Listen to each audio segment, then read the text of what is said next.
Muito bem, no programa de hoje vamos falar de um assunto que está mobilizando o mundo todo, o planeta, que é o novo coronavírus. E também o programa está muito diferente porque hoje a pauta do programa, quem faz, são vocês, nossos telespectadores e nossos internautas que nos acompanham nas nossas redes sociais. Eu tenho aqui uma seleção de perguntas que nós recebemos dos internautas para a pneumologista doutora Maria José Ligeiro, que é a minha entrevistada de hoje sobre esse tema. Obrigada pela presença, Maria José. Obrigada a vocês pelo convite. Eu queria que antes da gente começar a responder as perguntas dos internautas, você falasse um pouquinho do panorama dessa nova doença que, infelizmente, já chegou aqui no Brasil e na nossa região. Bom, o coronavírus é uma epidemia viral, né? De um vírus que se originou na China, né? Que infelizmente era um vírus que infectava um animal e aí acabou infectando a população. Na China já de circulação há mais tempo, há alguns meses, e agora já em regressão, né? A curva de infectados lá diminuiu drasticamente, mas como ele é um vírus de alta propagação, se propaga de uma forma muito rápida, infelizmente acabou virando uma pandemia, né? Hoje em dia o mundo é muito pequeno, você consegue transitar e várias pessoas por motivo turístico ou de negócios acaba viajando para o mundo inteiro e infelizmente essas doenças vão ser trazidas dessa forma, né, para os outros países, para os outros continentes. Então, considerando isso, pelo número de continentes que já foram atingidos, a gente está numa pandemia, o que significa que o vírus já está em todos os lugares, ou quase todos os lugares do planeta. Então, aqui no Brasil, a gente já tem uma evolução já aparentemente bem rápida, né, das infecções, apesar das infecções atualmente estarem mais concentradas em São Paulo. Ontem eu vi um dado que era 70% das infecções, né, dos possíveis infectados em São Paulo, e a gente entende porque São Paulo é uma cidade cosmopolita, recebe várias pessoas, tem muito turista, muito negócio, lugares, né? Isso. E acaba tendo realmente uma carga maior, né, provavelmente desse vírus, mas infelizmente também já há casos de contaminação comunitária, ou seja, pessoas que não viajaram, mas que infelizmente tiveram contato com pessoas infectadas, que trouxeram esse vírus de outros lugares, né? Hoje a gente nem tem mais a expectativa de ser só da China, obviamente, né? Você tem outros pontos que são que estão sofrendo já com a doença em maior quantidade, a Itália, a Bélgica, o Reino Unido também hoje em dia já mudaram um pouco a visão em relação ao contágio, os Estados Unidos. Então, pessoas vindo de todos os lugares acabam infectando as pessoas, né, que estão no local, e esse vírus acaba circulando entre nós e acaba aumentando mais ainda a possibilidade de propagação. Eu acho assim, o que mais preocupa nessa doença não é nem a letalidade dela, porque a letalidade ela é até baixa, mas sim a propagação do contágio, que é muito veloz. Não é isso, Maria José? E isso acaba exaurindo muito o sistema de saúde, não só o público, mas também o privado. Acaba que as pessoas não conseguem ser atendidas, ou como está acontecendo em alguns locais, já não tem mais teste para testar todo mundo, né? E a gente tem que se preocupar realmente muito mais com os idosos, que em estudos já feitos pelos pacientes na China e tudo mais, se mostrou muito mais virulento, muito mais grave nos idosos, né? Na Itália, 99% dos pacientes que morreram tinham alguma comorbidade, hipertensão, diabetes, doença cardíaca. Então, assim, a chance de complicação e de morte é maior quando o paciente é mais idoso, e isso deve ser uma preocupação, porque já é uma população vulnerável, né? E a gente não tem ainda uma vacina, um tratamento específico, estão testando alguns antivirais, mas ainda não com tanta eficácia como deveria. Ainda né? não existe a vacina, né? Que ainda está em teste, né? Já começaram a testar, mas aguardando ainda, né? Maria José, vamos começar então as perguntas dos internautas. A gente tem uma pergunta aqui, eles estão perguntando quais os principais sintomas do coronavírus. A gente sabe que eles podem se confundir muito com um resfriado, com uma gripe ou com uma alergia. Quais são, o que diferencia, né, esses sintomas do coronavírus? Então, é importante falar o seguinte, não é o primeiro coronavírus que circula entre a gente já teve outra epidemia por coronavírus, também vindo da China, a gente tem a epidemia da H1N1, que também veio da China, enfim, é uma infecção viral. Infecção viral, ela tem os mesmos sintomas, né, em geral. Então, qual que é o sintoma principal de uma gripe por influenza, por exemplo? É febre, mal-estar geral, perda do apetite, prostração, o corpo fica ruim, tem sintomas respiratórios leves, tosse, às vezes tosse seca, congestão nasal, espirro. Isso são sintomas de uma gripe já conhecida, né? O resfriado é um pouco diferente. O resfriado não deixa o paciente tão debilitado, tem uma febre um pouco mais baixa, às vezes um dia de febre só e já vai embora, né? Então os adenovírus, eles são mais simples, acabam tendo menor tempo de propagação, até porque o paciente fica menos tempo doente, né? O coronavírus não foge disso, os sintomas principais continuam sendo febre, tosse e sintomas respiratórios, só que o paciente pode se agravar. Então, a gente tem que dizer assim, quais são os sinais de agravamento? Porque se você tiver dentro dessa possibilidade de contaminação, eu viajei, ou eu tive contato com alguém que viajou, eu estive na casa de alguém que está confirmado com a doença, ou estive em contato com ele há menos de 7 dias e desenvolvi sintoma respiratório, né? Então, nesse caso, essa pessoa vai ter os sintomas respiratórios, 80% das vezes ele vai desaparecer, mais ou menos dura aí uns 7 dias, 10 dias no máximo, pronto, acabou. Mas o paciente que vai se agravar, ele vai se mostrar com sinais diferentes, mais ou menos entre o 5º e o 7º dia, mais ou menos estatisticamente, pelo que eles já viram até agora, esse paciente começa a desenvolver sintomas mais graves, principalmente associados à insuficiência respiratória. Então, o paciente às vezes tem um estado físico bom, mas começa a sentir falta de ar e começa a ter alterações na oxigenação em discrepância com aquele quadro clínico. Então, esse paciente é o que potencialmente está grave. Esse paciente deve ser internado porque ele pode evoluir para um quadro de insuficiência respiratória que vai demandar uma ventilação mecânica. Entendi. Inclusive, tem muitos estudos que foram feitos na China em que eles tentaram ventilar o paciente só com ventilação artificial não invasiva, que são aquelas máscaras que o paciente pode utilizar para ajudar na ventilação pulmonar.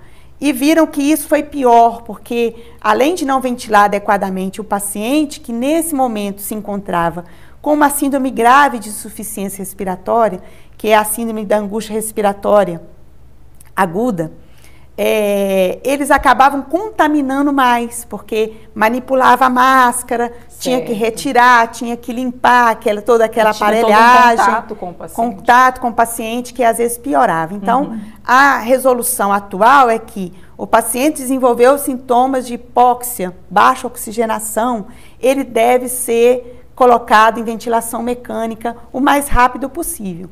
E esse justamente é o temor, porque se grande parte da população atingida for para ventilação mecânica, a gente não vai ter um número de leitos em UTI suficientes para poder assistir todas essas pessoas. Então, por isso que há um resguardo muito grande em relação aos idosos, porque esta é a faixa etária que mais provavelmente vai evoluir para a ventilação mecânica, né?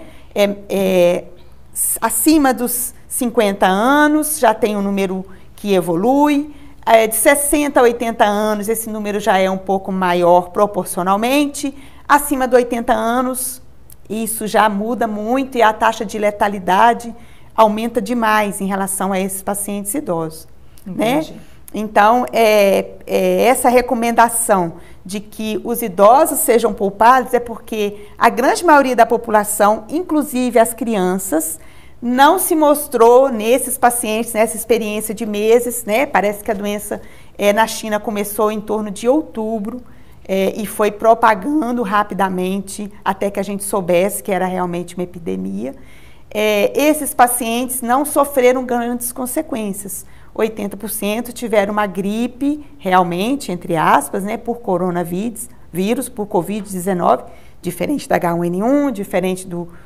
Quanto tempo essa doença costuma durar no paciente? Então, ela pode iniciar normalmente até o 7º dia. Por isso que tem esse resguardo daquela pessoa que teve contato de 7 dias. Em 7 dias ela não iniciou sintomas de gripe, muito provavelmente ela não vai mais ficar doente. Ela pode ter sido contaminada, mas não vai ficar doente. E se ela mas se ela tiver sintoma, ela tem que ficar 14. Então, 14 dias, na verdade, é em torno de 3 a 12,5 dias. Então, está extrapolado para 14. Né? Então, 14 dias é o dia de garantia. Já não tem mais o risco mais de contaminar. Contaminando ninguém. Exatamente. Bacana. Olha, a gente vai continuar conversando no próximo bloco para você responder outras perguntas dos nossos internautas. E você que está nos acompanhando, não saia daí que o Talentos e Negócios volta já.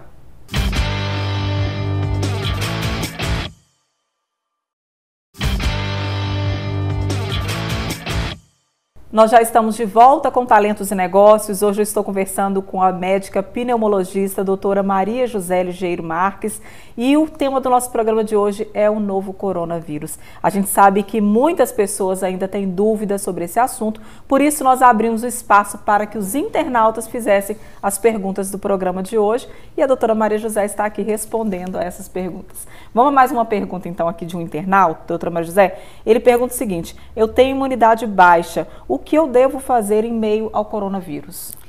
Todos os pacientes que já têm uma doença imunossupressora tomam algum remédio, né? Por exemplo, o paciente com doença reumática, ele usa imunossupressor, às vezes usa corticoide, às vezes usa imunobiológico, paciente renal crônico, paciente diabético, ele já tem maior propensão a pegar doenças.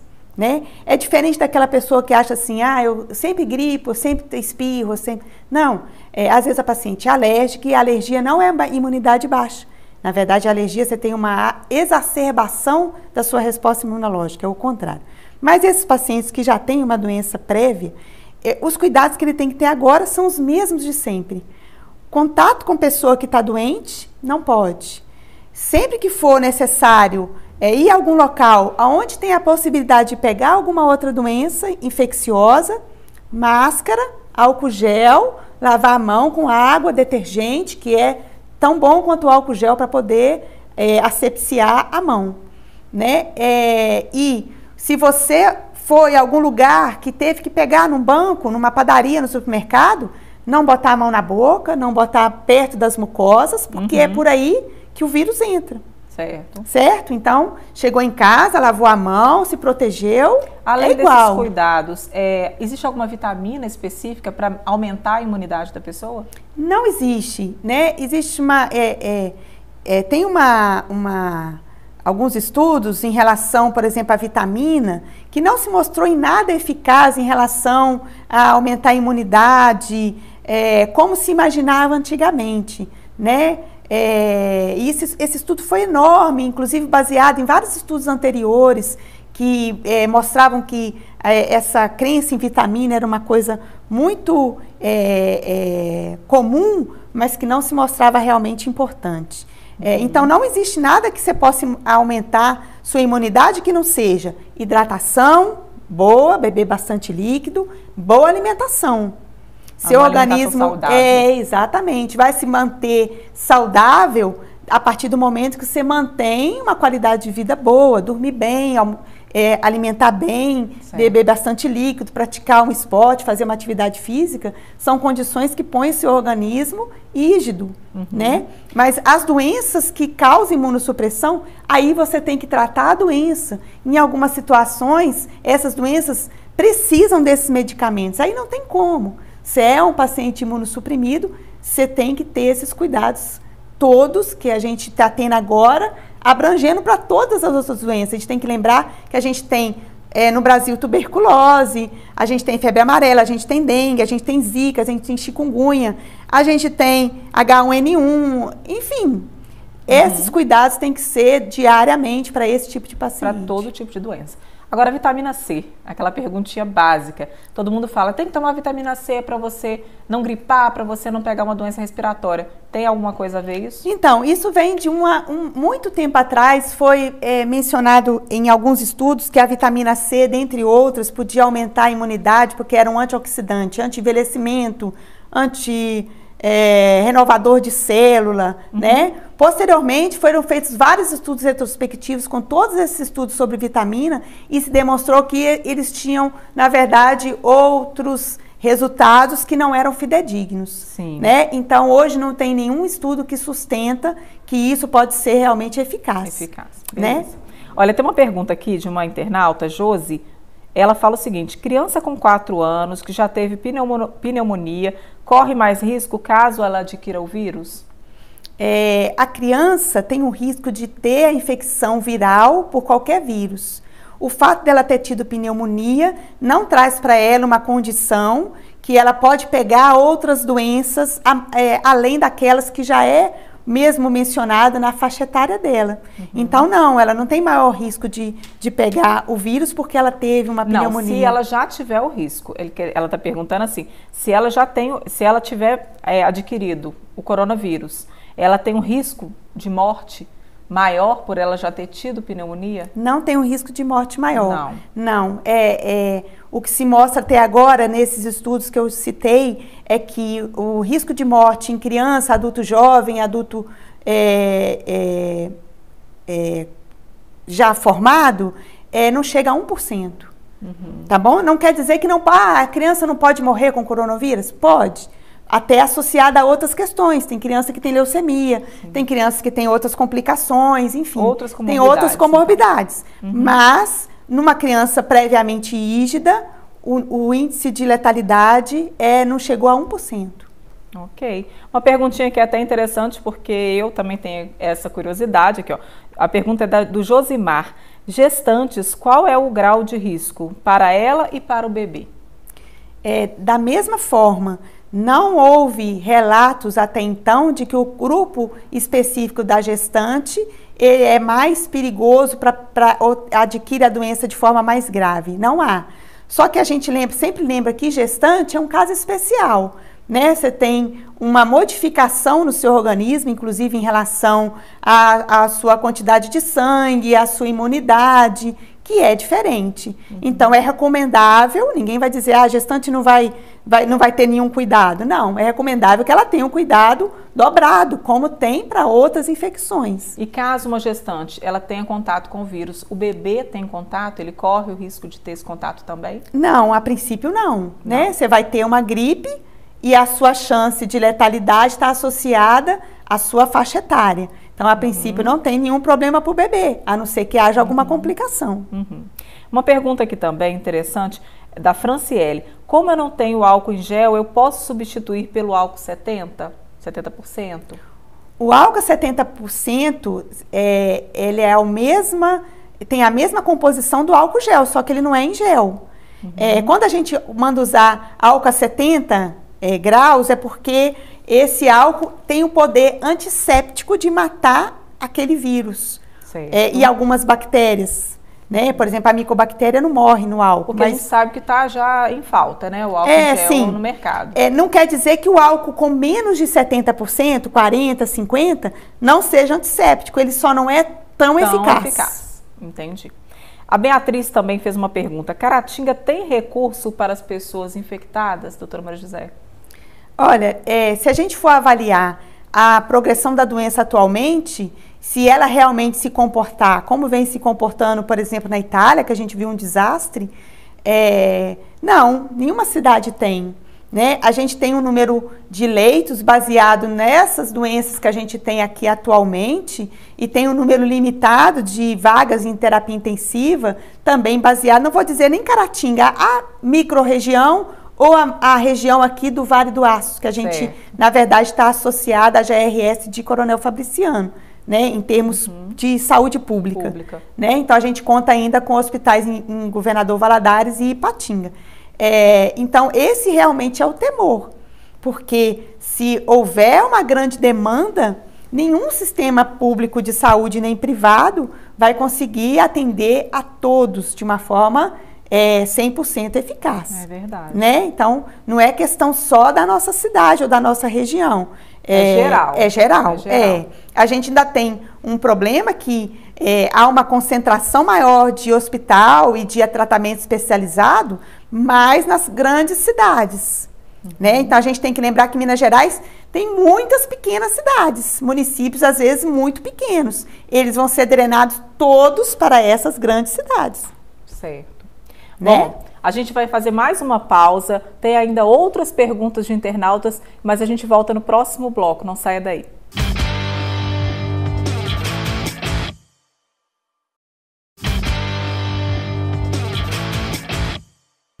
Muito bem, estamos de volta para o terceiro e último bloco do programa Talentos e Negócios, hoje tratando de um tema específico que é o novo coronavírus. O programa hoje está num formato diferente e ele é apenas entrevista para trazer essas informações para vocês. A minha entrevistada de hoje é a doutora Maria José, pneumologista, que está aqui para falar sobre tirar essas dúvidas que nós recebemos através dos internautas.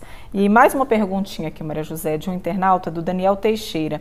Ele está perguntando se o coronavírus pode ser transmitido também por tosse, espirro ou apenas pelo contato. Então, eu vou incluir essas coisas que ele disse. A tosse e o espirro são formas de você eliminar a sua saliva, a sua secreção de faringe, de laringe, do nariz, que vão estar contaminadas com o vírus, né? Só que o vírus se propaga mais facilmente pelo contato direto, que a gente chama de fomites. Você está ali com a sua mão, espirrou, passou para uma superfície, outra pessoa foi lá e botou a mão, ou você cumprimentou alguém, você passou esse vírus para outra pessoa, que vai inocular na mucosa dessa segunda pessoa. Então, na verdade, ele está falando de duas coisas que são iguais. Se ele me disser assim, ele pega se eu espirrar, mas não encostar na pessoa, esse vírus pode ficar viável no ar, né, na atmosfera, algumas horas. Se ele depositar, ele pode também ficar viável, outra pessoa ter o contato. Por isso, a recomendação de quando espirrar, de quando tossir, né, usar a dobra do cotovelo para evitar o contato direto com a sua mão. Né? Na superfície, quanto tempo que esse vírus pode sobreviver? Então, depende da superfície, ele pode sobreviver de algumas horas a um dia, no máximo. Dependendo da temperatura. É uma estrutura muito simples e ele morre facilmente. Então, você teve contato, ou está no local, ou em casa, e desinfetar a sua mesa, a sua bancada, passar o álcool a 70 graus, ok, está desinfetado. Uma dúvida minha agora, doutora Maria José. Qualquer pessoa que tiver contato com o vírus vai desenvolver os sintomas ou não? Não, a maioria não desenvolve sintomas. Você tem o vírus, o contato, você pode ser quase que um hospedeiro do vírus, você não desenvolveu a doença e pode transmitir. Transmite menos, porque vai ter maior carga viral aquela pessoa que está doente, né? Que está espirrando, que está tossindo, ele vai ter maior carga viral e tem maior potencial de transmitir a doença.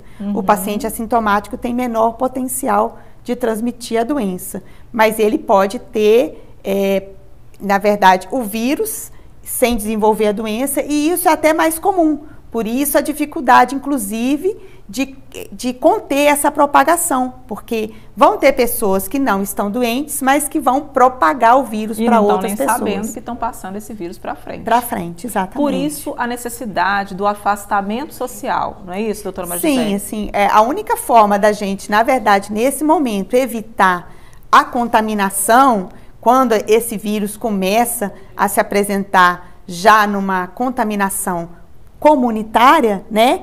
É você evitar o contato. Por isso, essa recomendação desse isolamento social, você ficar em casa, de cumprimentar as pessoas sem usar as mãos, sem dar beijo, sem dar abraço nesse momento, porque a gente nunca sabe se o vizinho recebeu uma visita de São Paulo, né? Ou foi, de repente, contaminado por um parente próximo. Enfim, né? Então, esses cuidados são os mais recomendáveis nesse momento. É a única coisa que pode fazer com que não haja uma propagação aí geométrica, de crescimento geométrico do vírus. Ou seja, se as pessoas se afastarem, a chance de estabilizar esses números, né, de notificações de casos suspeitos ou até de pessoas contaminadas, a chance é maior. É maior. Principalmente é importante falar no trânsito de pessoas. Né? Às vezes tem gente que já está com viagem agendada e vai assim mesmo. Tem gente que estava antes, já comprou passagem e foi para não perder a viagem. Melhor é cancelar nesse momento. O que acontece, né? Uma pessoa contaminada dentro do avião ou dentro do ônibus, ele pode contaminar várias pessoas que estão dentro do mesmo ônibus. Certo. E aí, quando você vai fazer o controle daquela pessoa contaminada, você tem que saber todo mundo que estava ali dentro. E tem que, na verdade, vigiar todo mundo que estava ali dentro para saber se ele não vai adoecer. É verdade. Você imagina que se de 40 pessoas dentro de um ônibus, uma tiver infectada, dessas 40 pessoas, vamos supor que tenha mais 3 pessoas em cada casa. Você imagina aí quantas pessoas vão ter que ficar em vigilância, né, em decorrência de uma pessoa que estava infectada. Tá, então, esse isolamento não significa só ficar em casa ou não cumprimentar, significa também abrir mão nesse momento das suas viagens, de transitar às vezes em outros lugares, de ir para outras cidades, mesmo que isso seja para tratamento médico.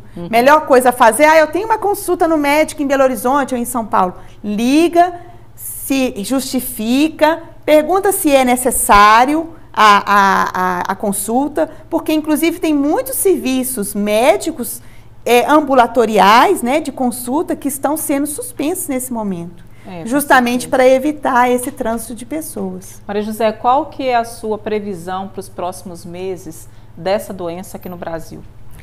Na verdade, não é minha previsão, né? A previsão dos epidemiologistas e dos especialistas que estão mais próximos atualmente da doença, tiveram acesso aos doentes da China. Muitas pessoas aqui no Brasil têm grupos médicos que fazem parte, né, de grupos internacionais. A recomendação e a visão dessas pessoas que estão assim mais, né, vamos dizer assim, são os cabeças hoje em dia desses estudos, estão mais próximos. A expectativa é que o boom da epidemia chegue em torno de 3 a 4 semanas e se estenda pelo menos até maio, né? O que se faz hoje no Brasil é o que faz no mundo inteiro. A tentativa de diminuir a epidemia, achatando essa curva, né, que a gente fala, porque diminuindo, né, o número de pessoas contaminadas, você vai estender talvez um pouco mais a doença em mais tempo, mas não vai exaurir o sistema de saúde, né? Vai conseguir controlar e tratar as pessoas de uma forma mais eficaz, né? Vamos dizer assim. Então, não é uma previsão minha. Que ela vai chegar, como a gente está vendo, alguns casos aí não confirmados ainda, mas você vê que é uma possibilidade próxima, né? E então, que ela vai chegar, com certeza vai. Qual o estrago que ela vai fazer, isso a gente ainda não sabe. Se conta ainda que alguns especialistas acham que talvez não tenha a mesma repercussão, porque a gente mora num país tropical, é mais quente, é mais difícil do vírus se propagar, a gente ainda está no calor, apesar de estar chegando o outono, então a gente pode ficar de janela aberta, de porta aberta, ventilar os locais, então isso é uma coisa boa, diferente dos países que estão em pleno inverno, como a Itália, os Estados Unidos e tudo mais. Verdade. A última perguntinha, então, para a gente finalizar o programa, é da Helenice. Como é feito o tratamento de um paciente que esteja com coronavírus? Então, infelizmente, Helenice, o tratamento é feito de forma sintomática, como qualquer outra gripe. A gente tem um antiviral que era usado para H1N1, que o nome comercial é Tamiflu, né, para ficar mais fácil de vocês saberem qual é o remédio. Mas esse, por exemplo, não tem ação contra esse vírus, contra o coronavírus. Existem alguns estudos que mostraram outros antivirais, tem um estudo na Índia que se mostrou mais eficaz, tem uma droga que foi usada na China, que foi fabricada no Japão, que também se mostrou mais eficaz para o tratamento, diminuiu o tempo de doença, que isso é importante. O vírus não vai morrer, ele vai diminuir a replicação viral e com isso vai diminuir o tempo de doença daquele paciente, menos tempo de doença, menos contaminação, menos tempo de internação, né?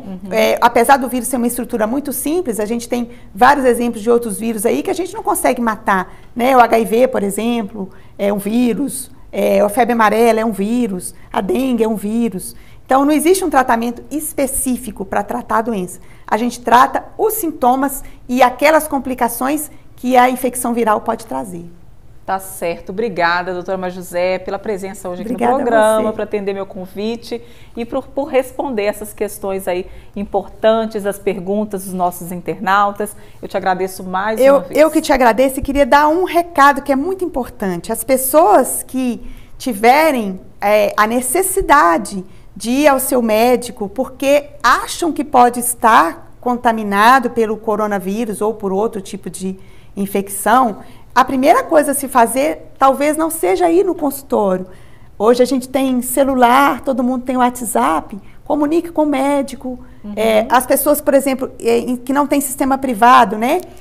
Comunique com a prefeitura montou uma equipe para poder atender essas pessoas em casa. Isso é importante. Isso é importante, porque às vezes o paciente ir até o médico vai gerar ali um contato desnecessário, ir até o hospital, ir até o pronto atendimento, a UPA, vai gerar às vezes um contato desnecessário. Certo. Então, você tem alguma dúvida ou acha que pode estar contaminado, liga primeiro, solicita à prefeitura essa visita domiciliar. Sim. O seu plano de saúde, o seu sistema privado de saúde, entre em contato para evitar que você possa realmente estar contaminando outras pessoas. Certíssimo, doutora Maria José. Obrigada por reiterar, né, essa dica tão importante aqui para os nossos telespectadores. Muito obrigada mais uma vez. Obrigada a você. E você que nos acompanhou no Talentos e Negócios de hoje, muito obrigada pela sua companhia e muito obrigada aos internautas que participaram conosco no programa de hoje. A gente se vê na próxima semana, se Deus quiser. Fiquem com Deus e até lá. Tchau, tchau.